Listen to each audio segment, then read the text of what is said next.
আওয়ামী লীগের সভাপতি। এই ধরনের আচরণ তাদের মধ্যে ছিল। এখনও আমরা দেখতে পেয়েছি তারেক রহমান দেশে আসার পরেই আমলারা বিএনপির দিকে ঝুঁকে পড়েছে। তারা এই আমলারাই আবারও তাদের রন্ধ্রে রন্ধ্রে, তাদের শিরায় শিরায় সেই গোলামিটা এখন পর্যন্ত রয়ে গেছে। আমরা এখন পর্যন্ত আমলাদের কোনো সংস্কার আমরা করতে পারিনি। এই ব্যর্থতা এই ইন্টারিম গভর্নমেন্টেরও কিন্তু নিতে হবে। আমরা স্পষ্ট ভাষায় বলতে চাই, এই আমলারা যদি আবারও কোনো বিশেষ গোষ্ঠী বা বিশেষ দলকে সুবিধা দেওয়ার জন্য কোনো ধরনের চক্রান্ত কিংবা ষড়যন্ত্র করে, আমরা কিন্তু এর কঠিন থেকে কঠিন জবাব দেব।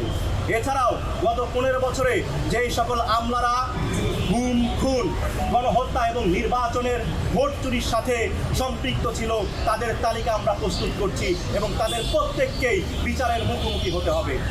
আজ যদি এই সকল দুর্নীতিবাজ আমলাদেরকে আমরা ছেড়ে দেই, তাহলে আবার দেখব এখন যারা আমলা রয়েছে তারা আবার হয়তো গুলশানে গিয়ে কিংবা মগবাজারে গিয়ে হাজিরা দেবে।